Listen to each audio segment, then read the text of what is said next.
Okay, there you go. Give me about one more minute. This thing should have been playing on my YouTube. I don't know why it wasn't. But so yeah. Actually, I don't know why that happened, but it is what it is. Things happen like that. So you know what? Let's see. Go ahead and go in here. In about 30 seconds, and I'm gonna go ahead and bring this lesson out, share the screen, all that other good stuff. All right. So yeah, let's see. That other good stuff. All right. All right. All right. Let's go ahead and get it started. Okay. All right. First and foremost, want to say HALAL, YAHAWAH Shemel Shai. All right. This is Rayab on God. All right. From the Zealots of Israel camp. All right. In today's lesson, all right. It's been a while, been like a couple weeks since I did a sit down lesson. I've been writing down a lot of lessons.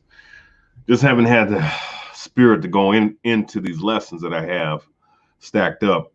You know what I'm saying? But I'm about to bring out one today on the live stream.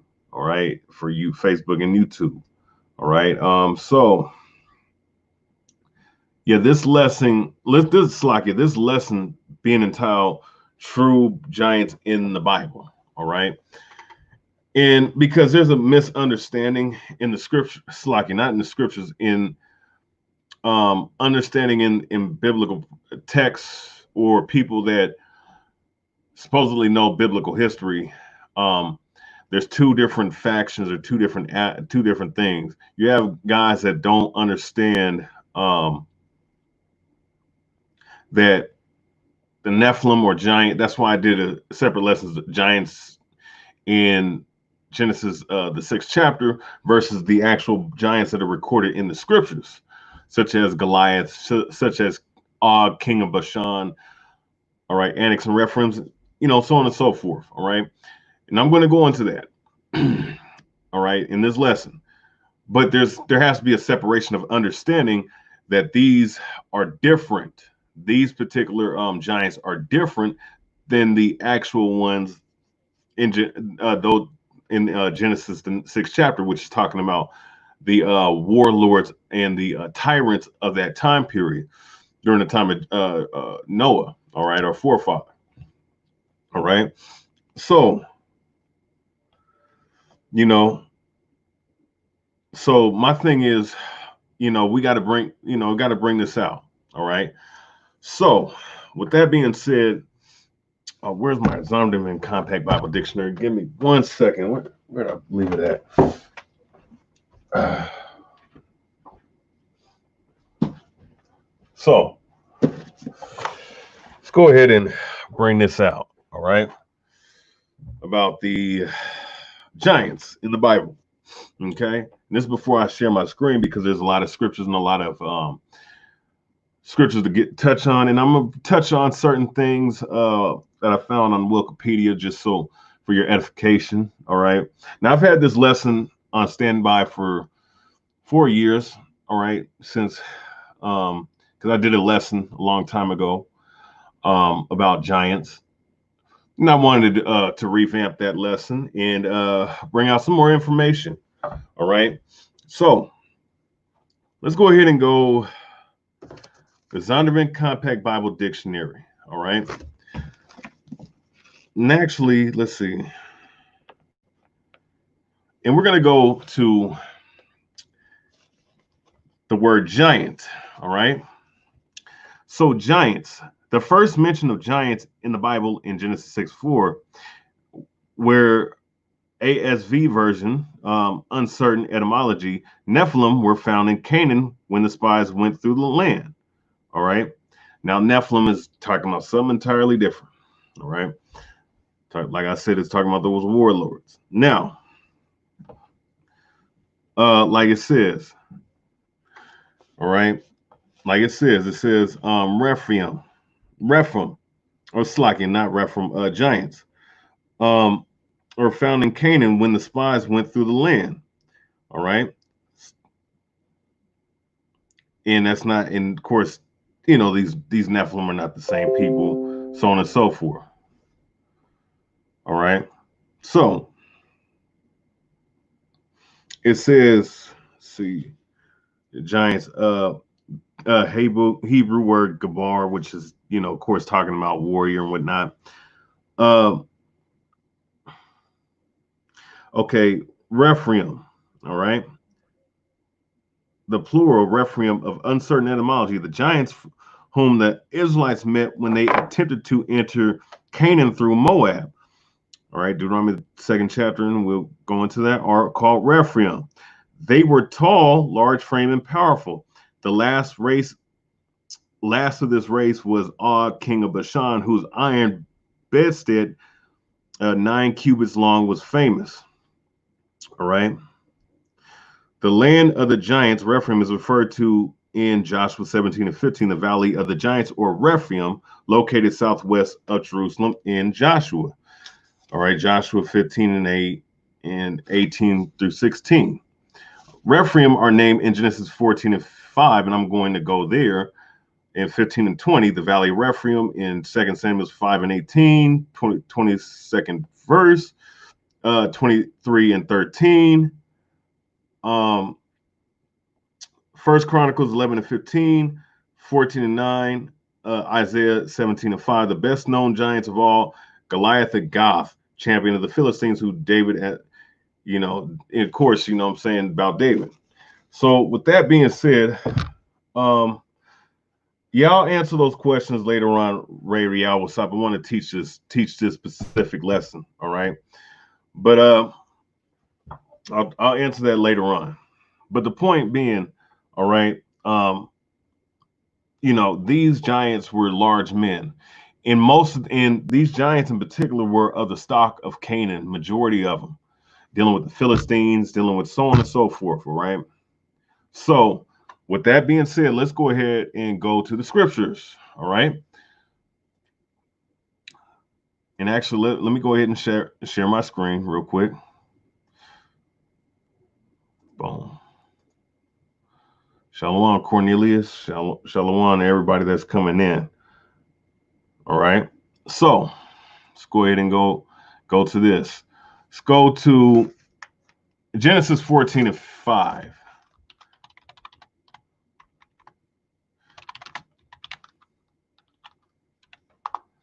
go ahead and go to Genesis 14 and 5. All right. And this is the first recording of these large men. All right. Genesis 14 and 5. In the 14th year of Chedorlaomer and the kings that were with him, and this was not an Ishmaelite, but a Elamite king, all right, and smote the Rephaims in Ashtoreth, Karnaim, and the Zuzims in Ham, and the Emims in Sheveh Kiriathaim, all right. So Rephaims, Emims, Zumzims, all right. Now let's go ahead and go to the Blue Letter Bible, the concordance, all right. In other words, go to Rephaim, all right, just give you understanding. Oh, slack. Let's go to the Strong's concordance, slack here. All right, giants, all right. Let's go here. Strong's H 7497. Rephaim. Rapah, all right. Giants, old tribe of giants, Rephaim. Hebrew Chaldee lexicon, Gentile noun, Rephites. A very ancient nation of the Canaanites beyond Jordan, famous on accounts of gigantic stature, all right. So these are the people that were encountered, the first sets of giants that was encountered back in the day. Okay, so let's skip there. Let's go here. Zumzims. All right. see, trying to see, because you got to deal with the Rephims and Anaks. All right, but let's go here. All right, let's go here. The Strong's coordinates right here. Strong's H2104. Zuzim. So Zazam. All right. Trying to pronounce it properly in the ancient Hebrew. All right. The best of my ability. And ancient people of uncertain origins, perhaps the inhabitants of ancient Ammon east of the Jordan River. All right. All right. So that's what these giants are right here. All right. Boom. And then the Emims. Let's go over here.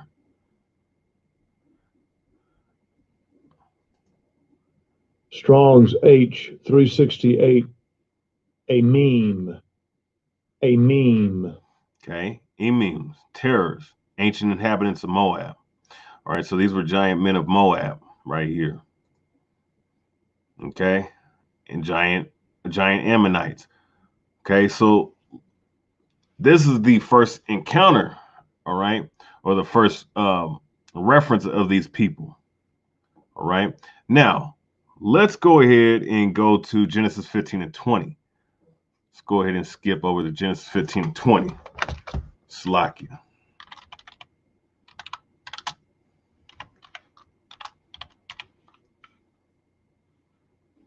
Yeah, damn right. Big ass Yao Ming cats, man.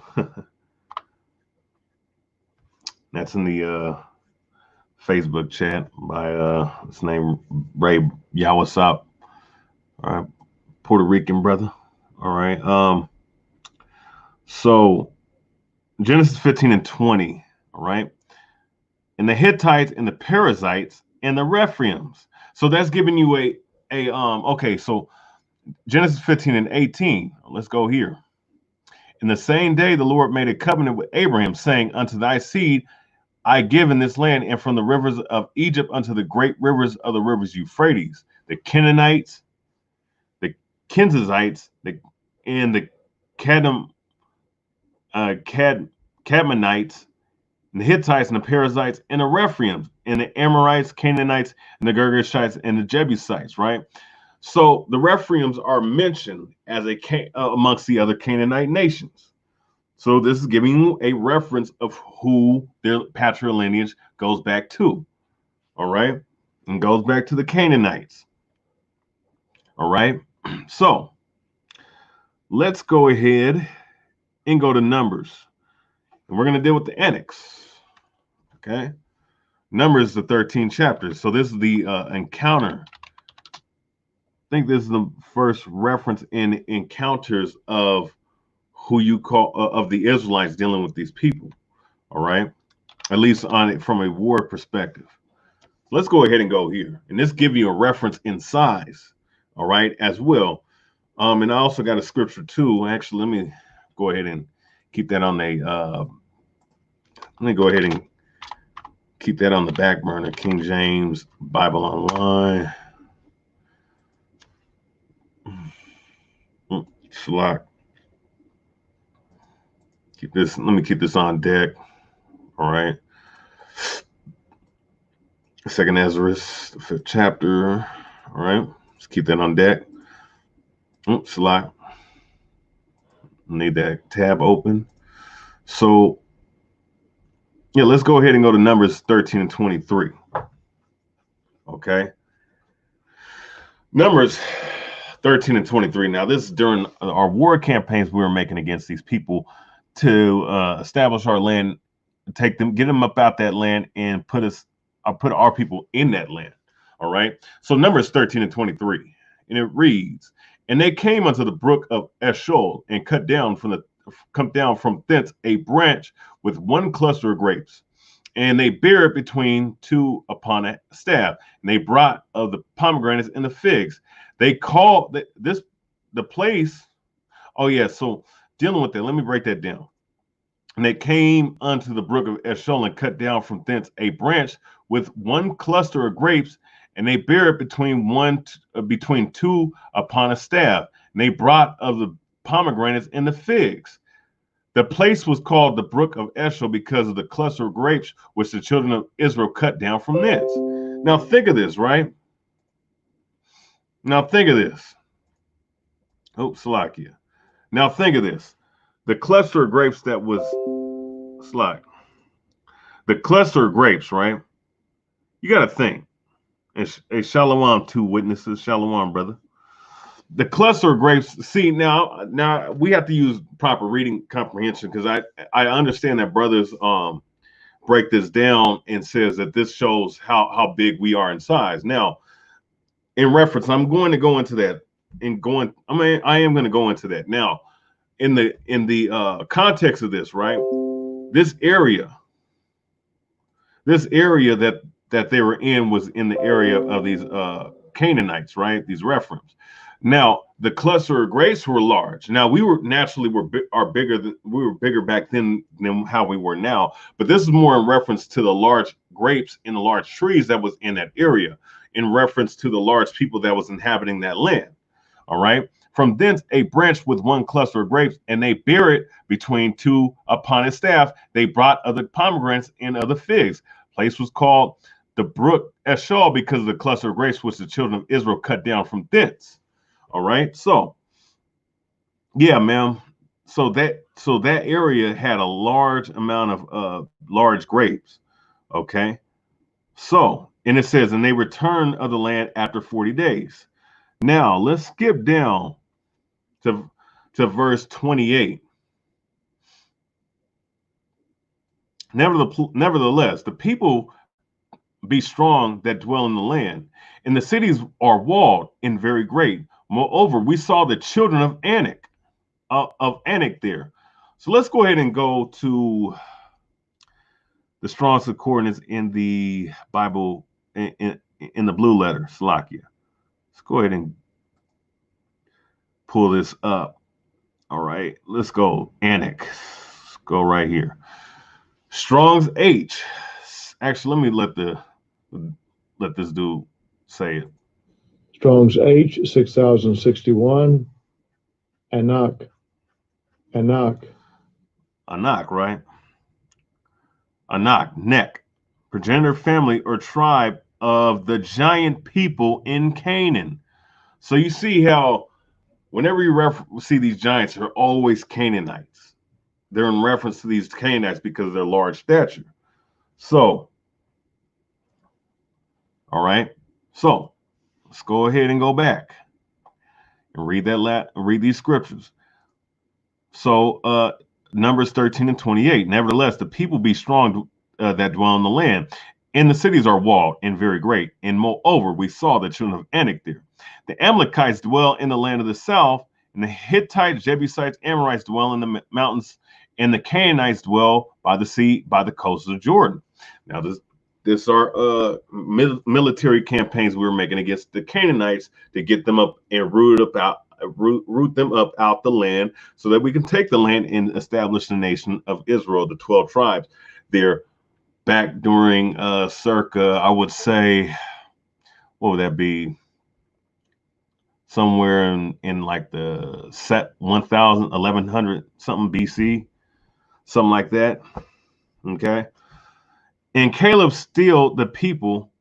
So Numbers 13 and 30. Caleb stilled the people before Moses and said, let us go up at once and possess it, for we are well able to overcome it. But watch this though. Numbers 13 and 31. But the men that went up with him said, we be not able to go up against the people, for they are stronger than we. All right. And they're stronger physically. Why? Because they were giants. And remember, we were at the time the first nation. I mean, it's like not the first. This is our first time, all right, coming around as a nation. So we're just being established. But through the lure, we can go, everything's possible, and we're his chosen nation. So Numbers 13 and 32.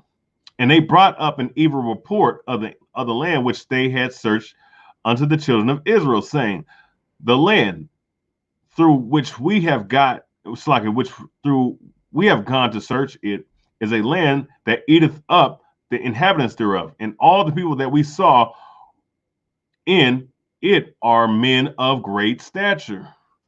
So basically saying what? These men were great giants. These were giant men. These were powerful men. These were large men. Okay. And you know, of Canaanite stock dealing with the onyx. All right. Yeah. Let's see. Yeah, Khan. Yeah. Majority of these people that these annex are pretty much done for. You know what I'm saying? They don't exist no more. Speaking of somebody who made reference, Cornelius, I believe.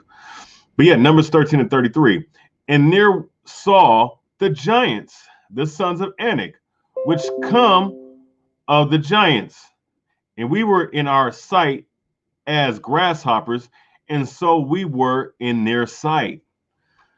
And this also gives you reference that, yes, we naturally back then we were larger than our stature of today. All right, on average, right?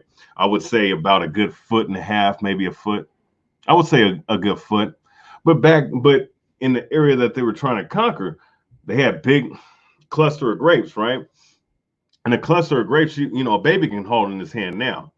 But the cluster of grapes that they had back then, in particular in that land, was much, much larger than the regular cluster of grape. It took two men, all right, to carry one. So, and actually, let's see. Let's give you, so you can understand what a cluster of grapes is. Okay. So this is a cluster of grapes. Now, for two men to carry something like this by themselves, all right, for two men to carry something like this by themselves. Now things were yielding, the earth was yielding its full fruit back then, so of course you can make the case. But in that particular, and that's very true. But in that particular land, these cluster grapes were larger because the men in that area was larger. All right, so you can understand. All right. So let's go ahead. Go ahead and continue. See, so they said Numbers 13 and 33, and there we saw the giants, the son of Anak, which come of the giants, and we were in our sights as grasshoppers, and so we were in their sight. So you gotta think, and I got this scripture on deck. And actually, let me bring out. I'm gonna go into Deuteronomy Deuteronomy the second chapter. No, you know what? I'm gonna go into Second Ezra, the 5th chapter as well. Or first, before I go into Deuteronomy the 2nd chapter and 11th verse. Point I'm gonna make though, all right. The point I want to make is that when you deal with people back then, we had to been at least a good foot larger. All right. We had to been a good foot larger back then compared to what we are today. All right. Average height is like 5'10" today, 5'10" or something like that. Back then I would estimate 7 feet, because the size of these men were regarded from between 9 feet to 15 feet. Okay. So understanding that, we'd have to be in that particular range, like 7 feet, maybe half a foot, foot and a half larger. All right, just giving you a educated guess to my best, to the best of my ability. All right, so when they said that they were as grasshoppers in their sights to these giants, they had to have been very, very large, at least a couple feet larger. All right, just from that standpoint. Now, before I go into Deuteronomy the Deuteronomy's 2nd chapter, the 11th verse, let's go ahead and go to 2nd Ezra, the 5th chapter. All right. Actually, let me see, because I have my Bible right here. Just make sure I'm going to the right one. 2nd Ezra 5. All right. Yeah, 2nd Ezra 5 and 52. Let's go ahead and start there. Let's start there. 2nd Ezra 5, chapter 5, verse 52. Actually, let me just go to verse 51 to get the context. He answered and said, it's like he answered me and said, ask a woman that beareth children, and she shall tell thee. Verse 52, say unto her, wherefore are not they whom thou hast now brought forth, like those that were before, but less of stature, but less of stature. So there's a reference right here in this particular verse, in this particular chapter, referencing that the men of that particular time were of less stature than the ones before that time. And think of this: Ezra was during which captivity? Here's a trivia for you: which captivity was Ezra in? He was in the Medo-Persian captivity before the Persians ended up taking completely over Mede and it become completely the Persian captivity. All right, so you got to think. Let's do the math, like my man from what is it, Training Day? All right, do the math. Let's do the math, right? So if he was saying that during, what is it, like the 5th century, all right, 5th, 4th century, all right, at that time, then that would tell you that a couple hundred years before that, 100, 700, 800 years before that, those men had to have been much larger than what they were during the time of the Medo-Persian captivity. Speaking of men, and speaking of our people, all right? So let me read that again. He answered me and said, ask a woman that bear children, and she shall tell thee. Say unto her, wherefore are not they whom thou has now brought forth, like those that were before, but less of stature? She shall answer thee, they that be born in strength of youth are of one fashion, and they that are born in the time of age when the womb faileth are otherwise. All right. Consider verse 54. Consider thou therefore also how that ye are less of stature than those that were before you. All right. You were of lesser stature than those that were before you. So you got to think, people are smaller than what they were years ago. They were smaller back then. All right. They were smaller back then. Just think how much smaller we are now in comparison to the men back then. So that just gives you that gives you an even more dynamic and perspective of Numbers 13 and 33. And there we saw giants, sons of the Numbers 13 and 33. And there we saw the giants, the son of Anak, which come of the giants, and we were in our sight, in our own sight as grasshoppers. And so we were in their sight.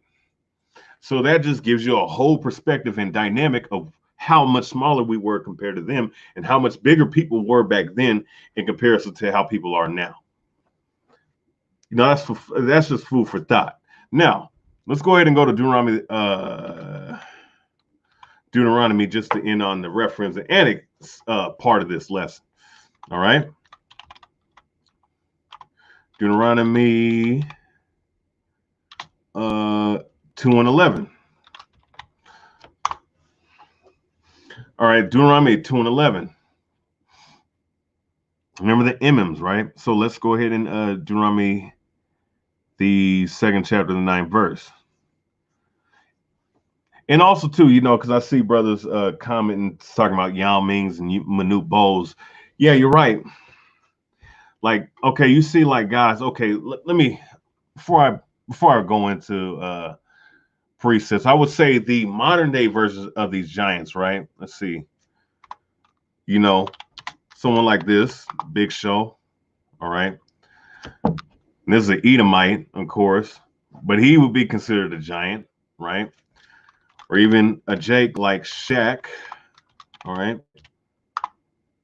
This is a giant, all right? This big dude right here. You know, this big goofball, you know, but I mean, he was one of my favorite players to watch. I ain't gonna lie, you know.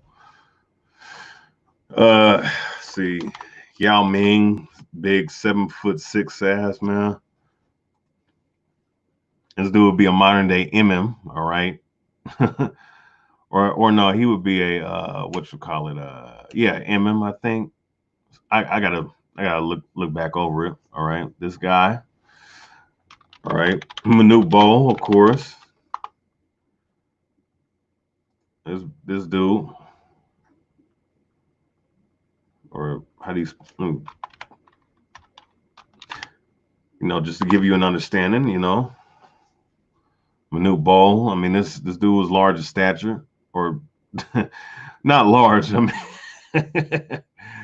oh man, I mean, but the point is his height. All right, that's what matters the most of all. Trying to think. Let's go to Giant Gonzalez. I don't know if you guys remember him.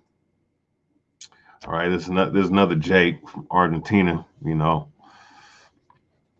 You see the Andre the Giant. All right, you see that perspective. All right. So these are the modern day giants, but these giants were smaller than the giants before. All right. So that's just giving you a good reference and understanding. So yeah, let's go back to the scriptures. All right. Deuteronomy, the 2nd chapter, the 10th verse. The Emims dwelt therein in times past, a great people, and many, and tall as the Anakims. All right, the Emims, I believe, are the I think they're the sons of Ammon, I believe, and something like that. Like I said, I had to go ahead and look back into that. But Deuteronomy 2nd chapter 11 verse, which also were accounted giants as the Anakims, but the Moabites called them Emims. All right. So right here, it's just giving you a reference to these big men. All right. So, oh yeah, and actually, before we talk anymore, what's his name? Taco Falls. This is another giant. All right. It's another giant. Okay. Most likely from a Canaanite stock. I mean, he's not from West Africa, and he's not a Jake, as far as I'm concerned. But yeah, it's another dude. All right. Larger stature. This is a modern day giant. All right. But the giants that were dwelling back then were much bigger than this guy right here. All right. But yeah, let's see. Let's go ahead. But yeah, so the Anakims, all right, were another giant race of men. All right. So I'll say this, Ray YAHAWASHI, when he comes in the game is a lot more exciting, man, because at least we get to see big men again. Can't even watch this modern day basketball, man. It's trash. There ain't no big men in the game no more. Guys are soft too, man. Don't even watch basketball no more. Football's going the same route too, soft ass leagues. But yeah, but that gives you a understanding of the Anakims, all right, the Emims, Rephraims. Now, let's go ahead and transition to the Philistines, who are also cousins of the Canaanites. All right, they're all Ham, but they're different sections of Ham. All right. Let's go ahead and go to Joshua, the 12th chapter.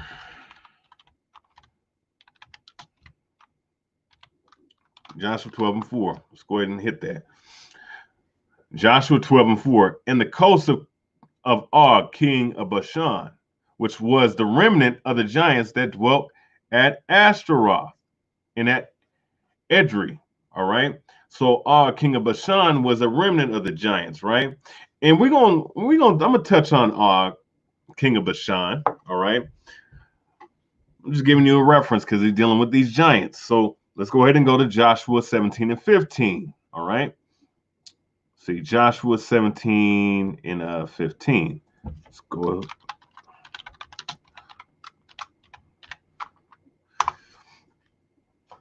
So Joshua, the 17th chapter, I'm going to start at 14.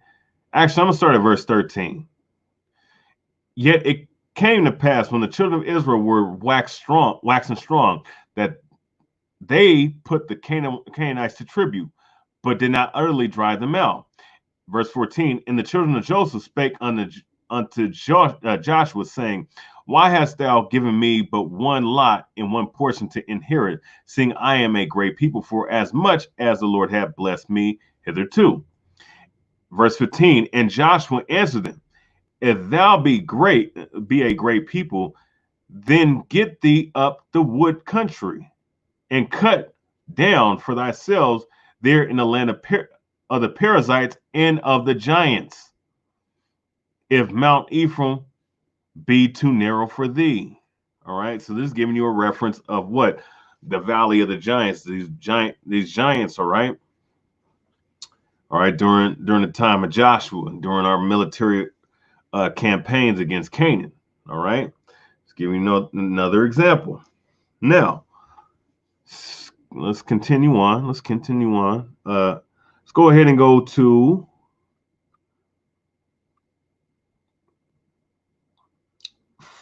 First Chronicles 14 and 8 is, see, First Chronicles 14 and 8. Is that the scripture I want to put right here?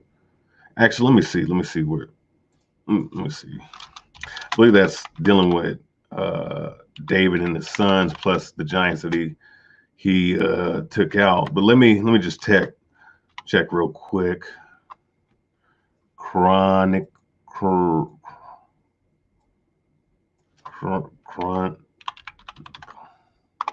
14 and 8.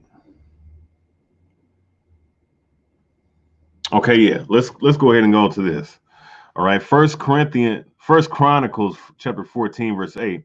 And when the Philistines heard that David was anointed king over Israel, all the Philistines went up to seek David, and David heard of it and went against them. And the Philistines came and spread themselves in the valley of Rephaim. All right. So you see, the Rephaims and the Philistines are what? They're basically cousins. All right. So let's go ahead and go to that. All right. Let's go ahead and transition into that. All right. Let's go ahead and go.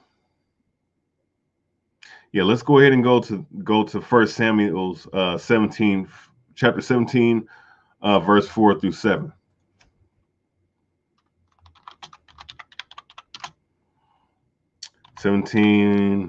Verse 4. Oh, yep. So this is dealing with Goliath right here. So First Samuel chapter 17, verse 4. And there went out a champion out of the camp of the Philistines, named Goliath of Gath, whose height was 6 cubits and a span. And he had an helmet of brass upon his head, and he was armed with a coat of mail. And the weight of the coat was 5,000 shekels of brass. All right. And he had greaves of brass upon his legs, a target of his brass between his shoulders. And the staff of his spear was like a weaver's beam, and his spear, and his spear's head weighed 600 shekels of iron, and one bearing a shield went before him. So this man was a large man, all right, with armor, with shield, and with a spear, bigger than you, all right, probably twice the size as your height right now, depending on how big you are. But yeah, okay, that's this man right here dealing with Goliath, a very large man, a giant. All right, that's why his name's Goliath. Next, let's go ahead and go to that name Goliath. It's kind of curious. See, Goliath. Strong's H 1555. Goliath. Goliath. Goliath. All right. A giant of the nations of the Philistines, exile. That's in the Hebrews Chaldees lexicon. All right. So let's go ahead and go to Samuel, 2 Samuel. 2 Samuel, the 21st chapter. All right. It's going to be the last scripture I bring out, and I'm going to bring out a little bit of information, all right? Dealing with the giants, all right? 15, boom. 2 Samuel chapter 21 and 15, and it's dealing with Goliath's, because we know what happened to Goliath. The slingshot hit him through the spirit of the Most High, with who was with King David, and he put the spirit on David to kill this big man. It's dealing with Goliath. Now, 2 Samuel 21 and 15. I'm gonna read all the way down to 21. All right. 2 Samuel chapter 21 verse 15. Shalawam, Judah Maccabees. I see you. All right. Moreover, the Philistines had yet war again with Israel, and David went down, and his servants with him, and fought against the Philistines. And David waxed faint in Ishbabnob, which was of the sons of the giant, the weight of whose spear weighed 300 shekels of brass in weight. He, being girded with a new sword, thought to have slain David. But Abishai, son of Zeruiah, secured him and smote the Philistine and killed him. And this is one of David's mighty men, killing this damn giant called Ishbabnob. All right. Next, let's see what that name says in the Bible Compact Dictionary, or it's like the concordance, real quick. I'm just kind of curious. All right.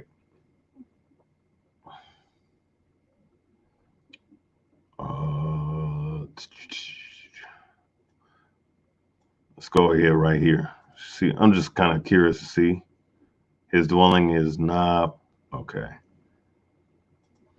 Strong's H 3430. Yishvol Venov. Okay. Yishvol Venov. Okay. So that's what that is. Let's go back. Boom. So, but Ishabab, it's like so 2 Samuel 21 and 17. But Abishai, the son of Zeruiah, secured him and smote the Philistine and killed him. Then the men of David swear unto him, saying, Thou shalt go no more out with us to battle, that thou shalt quench not the light of Israel. And it came to pass after this that there was again a battle with the Philistines at Gob. Then Sibbecai the Hushite slew Saph, which was of the sons of the giants. Okay, so this is King David's mighty men getting down against these giants. And there was again a battle in Gob in the Philistines, where Elhanan, the son of Jerry Orgim, a Bethlehemite, all right, slew the brother of Goliath, the Gittite, the staff of whose spear was like a weaver's beam. He's Slakia. All right, so let's call it God, or let's call it Goliath's brother. All right, was slew by one of David's mighty men. All right, and there was yet a battle in Gath, where was a man of great stature, like a stature that had on every hand 6 fingers, and on every foot 6 toes, 24 in number.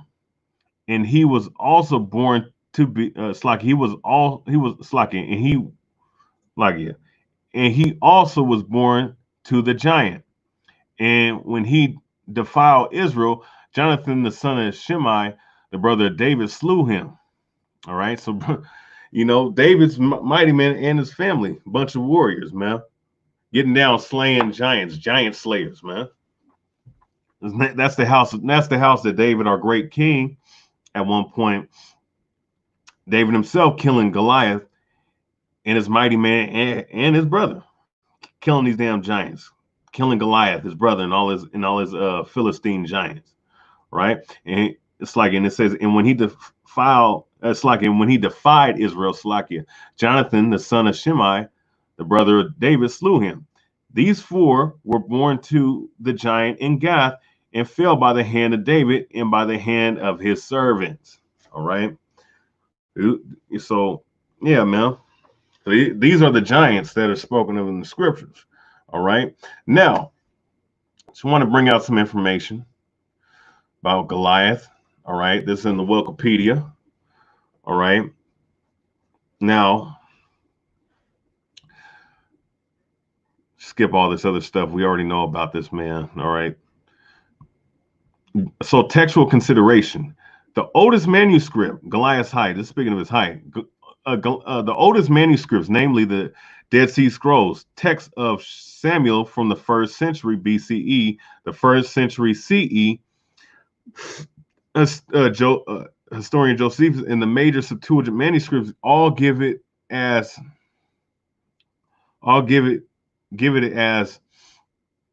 4 cubits in the span, 6 feet 9 inches, all right, meters, and 2 something meters, whereas the Masoretic text has 6 cubits in a span, being 9 feet and 9 inches. Many scholars have suggested that the smaller number grew in the course of transmission. Only a few have suggested the reverse, that an original larger number was reduced, possibly when a scribe's eye was drawn to the number 6 in the line 17:7.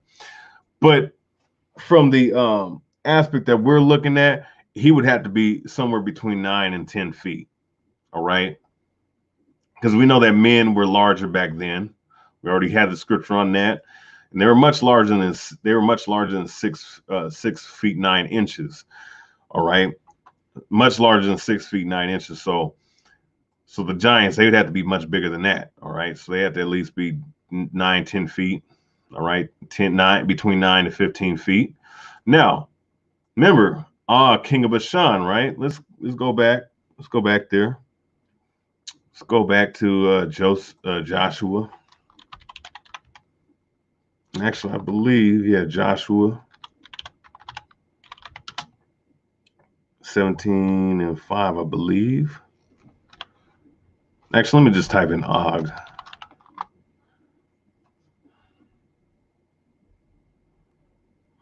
All right.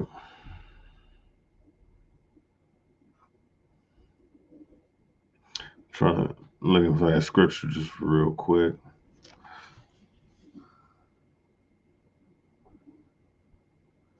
Yeah, Joshua 12:4. In the coast of Og, king of Bashan, which was the remnant of the giants that dwelt in Ashtaroth and Edrei, right? So let's do with Og, all right? So it says Og, according to the Hebrew Bible and other sources, was an Amorite king of Bashan who was slain along with his armies by Moses and his men at the Valley of Edrei. In Arabic literature, he is referred to as so and so, so and so. Og is introduced in the book of Numbers like his neighbor Sihon of Heshbon, whom Moses had previously conquered at the Battle of Jahaz. He was an Amorite king, the ruler of Bashan, which contains 60 walled cities, many unwalled towns with its capital at Ashtaroth, probably modern Tel Ashra, where there still exists a 70-foot mound. So let's see. I'm trying to see where. Okay. Trying to find the information. All right, I'm trying to find that information I wanted to bring out. Okay, right here, Og and the Rephaim. In Deuteronomy 3:11, and later in the book of Numbers in Joshua, Og is called the last of the Rephaim. Rephaim is a Hebrew word for giants. Deuteronomy 3:11 declares that his bedstead translates in some texts as sarcophagus of iron in 9 cubits in the length and 4 cubits in width, which is 13.5 by 6 feet. According to the standard cubit of a man, it goes on to say that the royal city of Rabbah of the Ammonites, his giant bedstead could still be seen as a novelty at the time the narrative was written. And the giant's king's bedstead was built in the proportion to his size, as most beds are. He may have been between 9 to 13 feet in height. he may have been between 9 to 13 feet in height. However, later rabbinic traditions has it that the length of the bed still was measured with the cubits of Og himself. So the point being, though, he had to have been between 9 to 13 feet in length, man. All right. Or in height, I should say. So, yeah, I mean, and you got certain Israelites, they're bugged out, all right? They don't understand, like, giant people were actually real large back then. And the giants were actual giants. They were actually between like 9 to 13, 15 feet. You know what I'm saying? All right. And this is just proof positive of this, man. All right. You know, so brothers need to stop being spooked out on that. But the point is, though, you know, this is the true biblical giants that are recorded in the Holy Bible, in the Hebrew Bible, in the manuscripts. All right. Masoretic text, whichever one you want to call it, man. I mean, whichever one you want to deal with, for that matter. All right. So with that said, I want to say HALAL, YAHAWAH, Simeon Shai. All right. All right. This is Ryan Bungai from the Zealots of Israel camp. Hopefully you brothers and sisters were edified. All right. I want to say much love, shalom to the true priests, prophets, and elders and apostles that are sincerely pushing this work out, and to the much shalom to the elders, the sincere brothers and sisters that are in this truth. With that said, I want to say much love and shalom.